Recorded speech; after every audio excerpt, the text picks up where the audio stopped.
So today I'm actually talking about what every female wishes her chiropractor knew. This is not just for you men out there.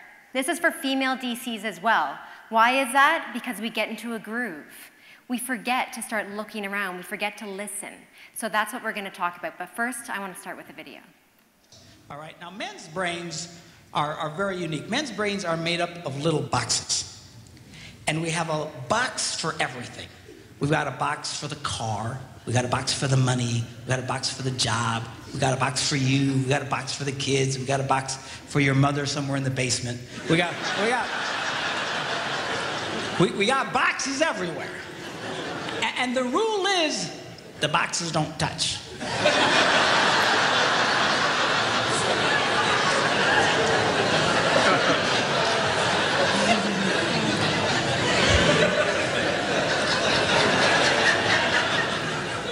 When a man discusses a particular subject, we go to that particular box, we pull that box out, we open the box, we discuss only what is in that box, all right?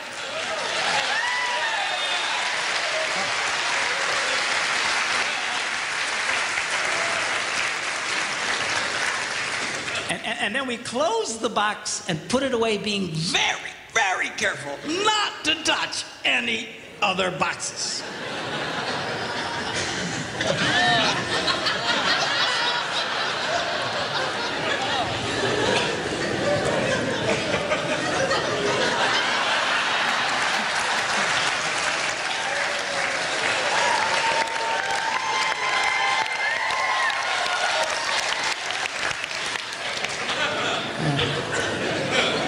Sorry, my Catholic upbringing got in there for a minute, but Now, women's brains are very, very different from men's brains. Women's brains are made up of a big ball of wire. And everything is connected to everything. The money's connected to the car's connected to your job, and your kids are connected to your mother, and everything's connected to everything. And it's just like...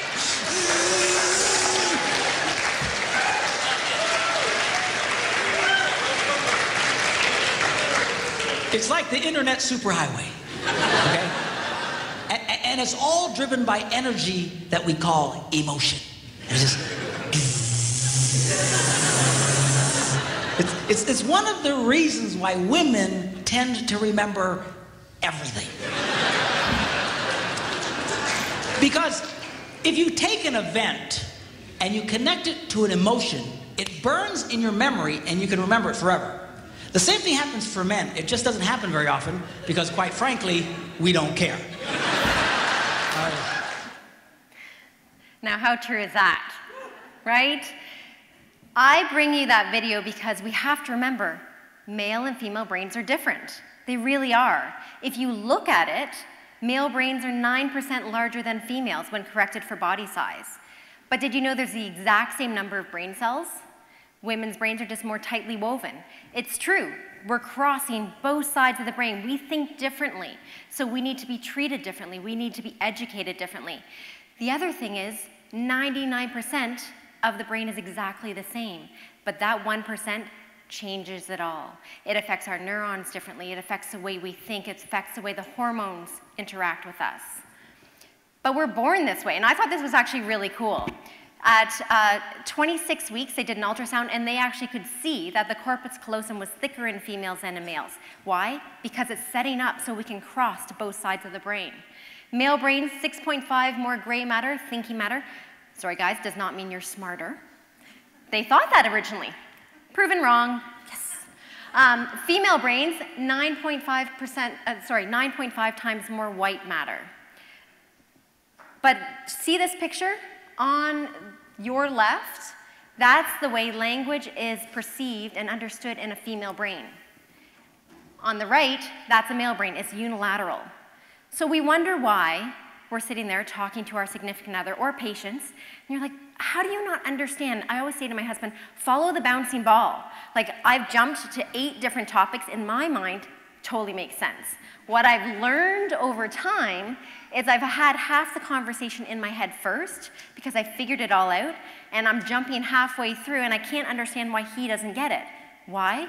Because he can't cross to both sides. He's just working on one side. Same thing with our patients. Oh. So I want to share a little story. I was having some tech difficulty at the clinic, and my copier wasn't working. So there are people, and things people. Typically, women are people. What does that mean? It means we take that copier, and I'm like, come on, baby. Just give me one more copy. Come on, you can do it. Guys look at that, and a lot of times they say, I've looked inside the hood. I can't figure it out. I don't get it. But I'm talking to him, I'm like, if I'm really nice to you, you're going to give me my copies. I did the same thing when I was buying a new car. I was talking out loud in my old car about the new car I was buying, and then I'm like, oh, shh, sorry, I don't mean to offend you, car. It's okay. I love you still. We're good. We do that. Men, typically, and I am generalizing because there are spectrums, so some women are definitely certain parts of what they think and the way they act are more male-dominated, and same thing for men, to being more female-dominated. But we sit there and they look at sometimes their relationships. They want to fix it. It's mechanistic. It's systematic. Let's solve this. We, as chiropractors, will sometimes do that when we're doing our report of findings. Female DCs as well. I get in my groove. I've been in practice for a while. I can explain that subluxation. I can explain what's going on. I get into it, and it's the same or very similar to a lot of our patients. We're not actively listening. We're not linking it to the highest values. What do our female patients need? They need to understand how that applies to what they hold as their highest value. Maybe it's their family. Maybe it's their career. But we have to link it back to that, not just explain the mechanism of a subluxation and what's happening. The other thing here, these two cars, Toyota and a Lexus. When I talk about a car, I'm like, oh, look at the shiny outside, look how pretty it is, I like the lines, I like this, I like the inside, ooh, it's leather, it's nice. My husband's like, oh, those two, they pretty much have the same engine, because they're the same company. And you go, I'm like, I don't care about that. Like, I want the sexy lines and I want the leather seats. Same thing happens when we're talking about what we do and how they need to utilize chiropractic within their life. It's not just about what's underneath the hood. It's about, that just went so wrong, but sorry about that, people. But it's about the exterior as well. How will that impact them? Maybe a female just says, I feel old, I feel frumpy. What's chiropractic going to do for that? It's going to make her feel more vital. It's going to make her feel more energetic. Speak to those values. Female spines, they're different. They're different. We actually have 3 wedge-shaped vertebrae instead of 2. Why? In case we choose to get pregnant, increased lordotic curve, it allows our body to adapt to that. Our lumbar Z joints, Z joint doesn't really work, but Z joint, are larger and more coronally oriented. Again, for that increased lordosis. So we need to make sure we're adjusting more P to A. It's not just about we don't want to increase that rotation when they're pregnant. We also have to be looking at what is going on in their anatomy. They tend to have more coccyx injuries because they have a broader pelvis. So when they're sitting on it, guys, I'm sorry, but if you're sitting, you're like, well, it doesn't bother me, just tilt your pelvis a bit more. No, we're actually sitting on our coccyx at times. So if it's been bruised or they had a more difficult labor, it's going to be more tender to them. So be aware of those differences. Prenatal, please lift up the headpiece to accommodate the enlarged areas of our body. We want to do that. Also, just women who are more endowed, what's happening if we're laying them down and they have a large chest? We're increasing the kyphosis. That doesn't allow us to adjust them properly and check them properly. So be aware of anatomy.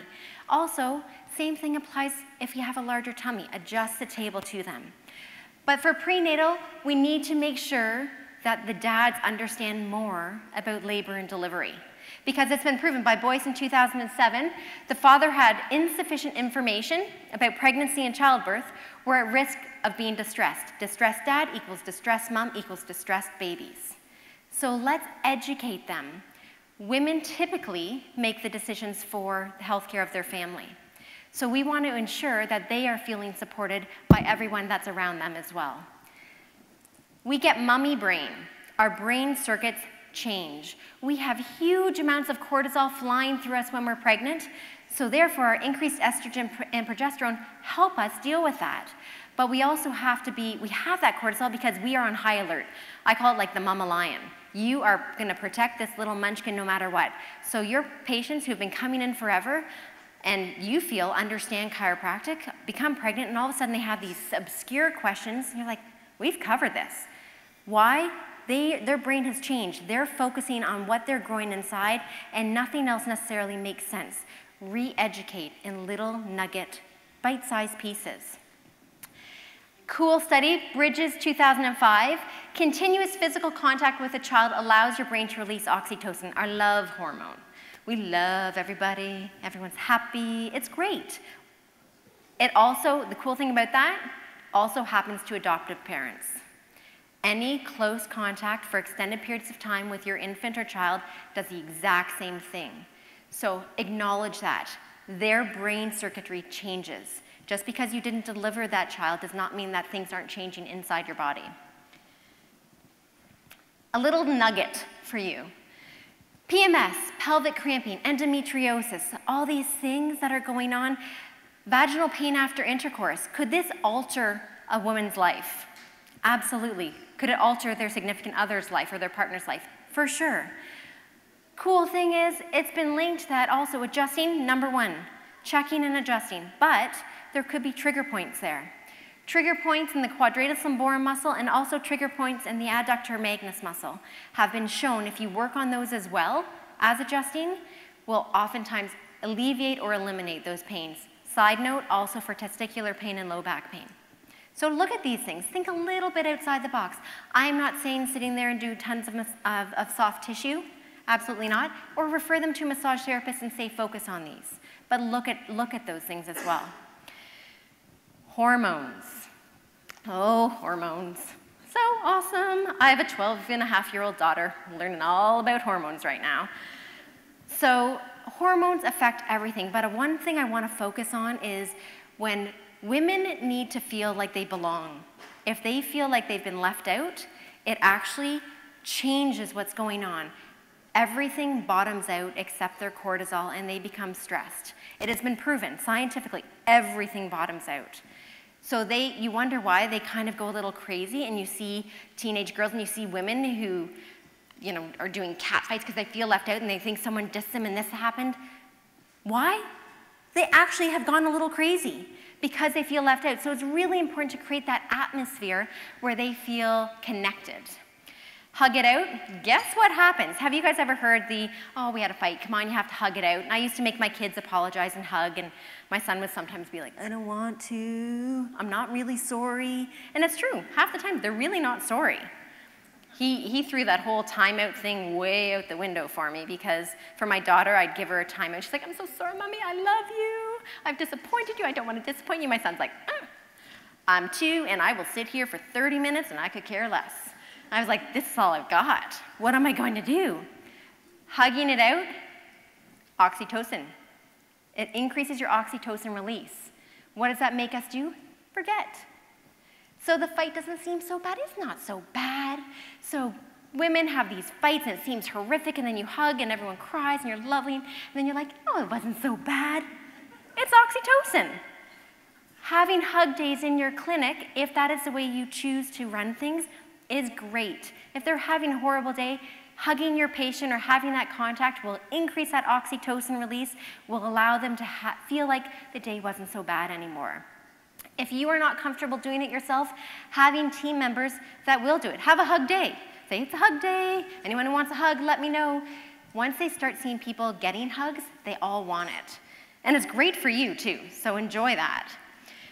Now the social bonding, I want to actually talk about Jones Silk study in 2003. It's a baboon study, and what they found was they were trying to figure out, why is this social bonding? Why do women need to hang out with other women all the time? In this study, they discovered that a female baboon with the largest social network, her infants have the highest success rate of survival. So her offspring will survive. So that is why women in general, we're trying to create that large social network so we make sure that our offspring will survive. It starts in teens. That is why we go to the bathroom together, people. It's true. Without knowing, we're actually creating those social bonds. We're creating that atmosphere. We're creating that understanding. So bringing it back to what you can do as a chiropractor, in your clinic, create those environments. Have a woman's night that it doesn't necessarily even have to do anything with chiropractic. You're going to talk about chiropractic because it's in your clinic, but it's bonding. It's that social atmosphere. It could be, I had one where we had the local pole dancing exercise class. Let's be clear. They came in and they taught like a funny little chair sexy dance that women could do if they were comfortable. There was the bra, I like seeing whistles. It serves everyone, really.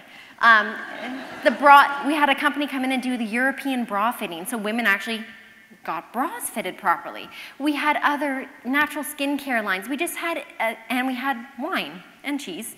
And so we just had an atmosphere where women could hang out, but guess what? They're talking to other women who are of like mind, who are under chiropractic care, and women who aren't under chiropractic care are looking at this place going, this is a pretty cool place. I might want to check this out. And people I know and love come here. So this is a safe social environment.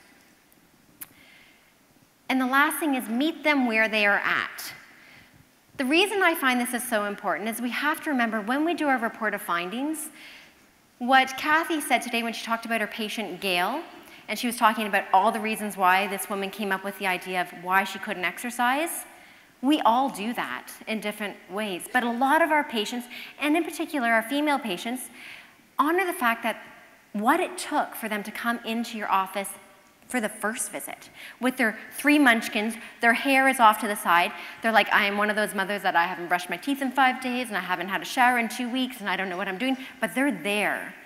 So they're not going to be able to hear you say, so you need to make sure you come in here for 3 to 4 times a week for the next 8 weeks, and you need to do this entire page of exercises 3 times a day, which will take you 3 hours each time, and you need to do this and you need to do that. They're going to look at you and say, oh, did you hear me? I haven't brushed my teeth. How am I supposed to fit this in? Bite-sized pieces. I see it with my female patients. I see it with my fertility patients. This is where that active listening comes in. We need to ask the questions. We need to shut our mouths, and we need to hear what their answers are. We need to hear what their highest values are. You need to link into that crazy superhighway of emotions and neurons, that everything is connected to everything. What is their driving force? What makes them want to make this decision? What makes them feel like they've reached a little success in their life as far as for them? That's how we do our reports. That's how we educate them. That's how we honor them. And that's how we allow them to feel safe that they can make this decision, invite their family in, invite their significant other in. That is how we start changing the world. Bite-sized pieces. That's what we want to do. So what I want you to remember is, with those female patients, female DC to female DC, female DC to male DC, listen. Active listening. Ask the questions. Know what they're talking about. Honor them.